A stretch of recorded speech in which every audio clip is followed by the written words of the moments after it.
వక్ఫ్ సవరణ బిల్లును వ్యతిరేకిస్తున్న all India Muslim personal లా board ఇవాళ సంచలన పిలుపు ఇచ్చింది. రేపు విజయవాడలో రాష్ట్ర ప్రభుత్వం ఇచ్చే ఇఫ్తార్ విందును బాయ్కాట్ చేయాలని నిర్ణయం తీసుకుంది. వక్ఫ్ సవరణ బిల్లును తక్షణమే ఉపసంహరించుకోవాలని లా బోర్డు సభ్యులు కోరారు. రాష్ట్రంలోని అన్ని ముస్లిం సంఘాలు రాష్ట్ర ప్రభుత్వం నిర్వహించే ఇఫ్తార్ను బాయ్కాట్ చేయాలని పిలుపునిచ్చారు. సనాతన ధర్మం బోర్డులో ఇతర మతాలను కలపాలని చూస్తే మొదటగా పోరాడేది తామే అన్నారు. ముస్లింల హక్కులను కాపాడేందుకు సీఎం చంద్రబాబు చొరవ తీసుకోవాలని కోరారు. వక్ఫ్ సవరణ బిల్లు ముస్లింల మతపరమైన అంశాల్లో జోక్యంగా భావిస్తున్నామన్నారు. రాజ్యాంగం కల్పించిన హక్కుల ఉల్లంఘన ఇది అన్నారు. ఆంధ్రప్రదేశ్లో ముఖ్యమంత్రి చంద్రబాబు చేపడుతున్న ఇఫ్తార్ విందును కూడాను బాయ్కాట్ చేయాలని ముస్లిం సంఘాలు పిలుపునిచ్చాయి. అసలు ఇఫ్తార్ విందును ఎందుకు బాయ్కాట్ చేయాలనో అడిగి తెలుసుకుందాం. మనతో మాట్లాడితే ముస్లిం చేసి కన్వీనర్ మునీర్ అహ్మద్ ఉన్నారు. సార్ చెప్పండి, ఈ ముఖ్యమంత్రి చంద్రబాబు ఏదైతే ఇఫ్తార్ ఏర్పాటు చేశారో దాన్ని బాయ్కాట్ చేయాలంటున్నారు. చాలామంది ముస్లింలు మేము వెళ్తాము, దానికి సంబంధం లేదని కూడాను ఒక విపరీతమైన ప్రచారం చేపట్టారు. దీని మీద మీరు ఏమంటారు? ఇది వాస్తవానికి ఏంటంటే ఈ పార్టీలకు ఎటువంటి సంబంధం లేని విషయం అండి. ఇది ముస్లిం సమాజానికి, భారతదేశంలో ఉన్నటువంటి 25 కోట్ల ముస్లిం సమాజానికి సంబంధించిన విషయం. ఇది ఆల్ ఇండియా ముస్లిం పర్సనల్ లా బోర్డు పిలుపు మేరకు, అదేవిధంగా జమీతుల్ ఉలమా హింద్ అర్షద్ మదనీ గారి పిలుపు మేరకు నితీష్ కుమార్ గారిని, చంద్రబాబు నాయుడు గారు ఇద్దరు కూడా సెక్యులర్ పార్టీలు నేతలు కాబట్టి వీరు మా బాధని అర్థం చేసుకుంటారనే ఉద్దేశంతో ఈ ఇఫ్తార్ విందు ఏదైతే బీహార్లో కానీ ఆంధ్రప్రదేశ్లో కానీ ఇస్తున్నారో దానికి బైకాట్ చేయమని చెప్పేసి వాళ్ళు పిలుపిచ్చారు.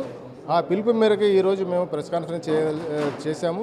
కాబట్టి ఈరోజు ముస్లింలందరూ కూడా ఏదైతే ఇఫ్తార్ పార్టీ ప్రభుత్వం తరపు నుంచి ఇస్తున్నారో దాన్ని బైకాట్ చేయాలని చెప్పి పెద్దల సూచన మేరకు మేము ఈరోజు బైకాట్ చేస్తున్నాము. అయితే ఇది ఎందుకు చేయాలి అంటే మా నిరసన వాళ్ళకి తెలిస్తే కానీ మా బాధ ఏంటంటే వాళ్ళకి తెలుస్తుంది. ఎందుకంటే వాళ్ళకి మనం పడుతున్న బాధలేంటి, మసీదులు ఏంటి, ఈద్గాలేంటి, దర్గాలేంటి, ఇవన్నీ కూడా ఒక కుట్రపూరితంగా బీజేపీ ఈరోజు బిల్లు తీసుకొచ్చింది. ఆ కుట్ర జరుగుతున్నటువంటి ఆ కుట్రలో మీరు కూడా భాగస్వామ్యంగా ఉంటారా లేదా ముస్లింలకు అండగా ఉంటారా అనేది చాలా స్పష్టంగా చెప్పాల్సిన అవసరం చంద్రబాబు నాయుడు గారి పైన ఉంది. ఎందుకంటే ఈరోజు దేశంలో ఉన్నటువంటి ప్రధాన ప్రతిపక్షాలన్నీ కూడా ఈరోజు వ్యతిరేకిస్తున్నాయి. ఎందుకంటే ముస్లింల పక్షాన నిలబడ్డాయి. కొన్ని ప్రభుత్వాలు ఈరోజు అసెంబ్లీలో బిల్లు పాస్ చేశాయి. ఎందుకంటే ముస్లింలకి అణిచివేసే ప్రయత్నం బీజేపీ చేస్తుంది. ఏదైతే హిందూ ముస్లిం మందిర్ మస్జిద్ గొడవలతో ఈ దేశాన్ని నాశనం చేయాలని బీజేపీ ప్రభుత్వం కుట్ర చేస్తుంది. అదేవిధంగా ముస్లింల ఉనికిని కోల్పోయే విధంగా అన్ని ప్రయత్నాలు చేస్తున్నారు. మాప్ లించింగ్ చేస్తున్నారు. ముస్లింలపై అనేక చోట్ల కూడా దాడులు చేస్తున్నారు. ముస్లింలు అంటేనే వాళ్ళకి విరక్తి చెందే విధంగా వాళ్ళు ప్రవర్తిస్తున్నారు. ఎందుకంటే హిందూ ముస్లింలో ఐక్యత చాలా బాగుంది.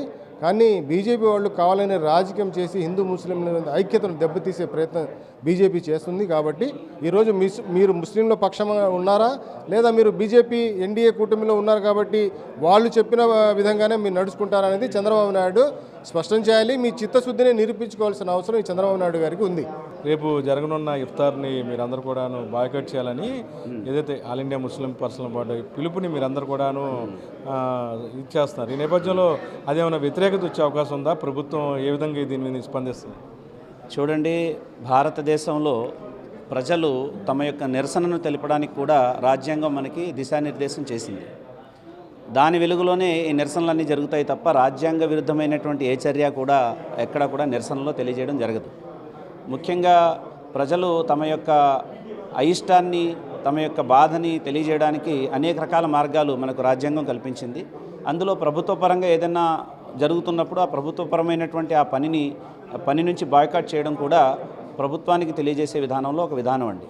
ప్రభుత్వం రాష్ట్ర వ్యాప్తంగా కోట్ల రూపాయలు ఖర్చు పెట్టి ఇఫ్తార్ విందులు ఏర్పాటు చేసింది. మేము ఈ ఇఫ్తార్ విందులను ఆశించడం లేదు. ముస్లింలందరం కూడా ఏం ఆశిస్తున్నామంటే ప్రభుత్వం నుంచి ముస్లింల యొక్క ప్రాణ ధన మానాల యొక్క రక్షణ ప్రభుత్వం నుంచి మేము ఆశిస్తున్నాము. ముస్లింలకు మతపరంగా రాజ్యాంగం కల్పించినటువంటి హక్కుల్ని కాపాడమని మేము ప్రభుత్వాన్ని కోరుతున్నాము. కనుక ఈ వక్ఫ్ అమెండ్మెంట్ బిల్ ఏదైతే ఉందో ఇది రాజ్యాంగ విరుద్ధమైనటువంటి బిల్లు. ఈ బిల్లుని వ్యతిరేకించి మరి గౌరవనీయులైనటువంటి ముఖ్యమంత్రి గారు రాజ్యాంగం పట్ల తనకున్నటువంటి ప్రేమను, రాజ్యాంగం పట్ల ఆయనకు ఉన్నటువంటి నిబద్ధతను నిరూపించుకోవాల్సిన ఒక తరుణం ఇది. కాబట్టి మేము ఈ బిల్లుకు వ్యతిరేకంగా గౌరవనీయులైన ముఖ్యమంత్రి గారు స్పందించవలసిందిగా మేము ఆశిస్తున్నాము. అందుకే ఈ నిరసన కూడా మేము తెలియజేస్తున్నాము. అంతే తప్ప ఇది పార్టీ పరంగానో రాజకీయ పరంగానో ఏ విధమైనటువంటి నిర్ణయం జరగలేదు. ఆల్ ఇండియా ముస్లిం పర్సనల్ లా బోర్డు పిలుపు మేరకు మా నిరసనను ప్రజాస్వామ్యబద్ధంగా ఈ విధంగా మేము తెలియజేస్తున్నాం. Thank you. మొత్తం కూడాను ఆంధ్రప్రదేశ్లో జమాతులన్నీ కూడా ఒక తాటి మీదకి వచ్చాయి.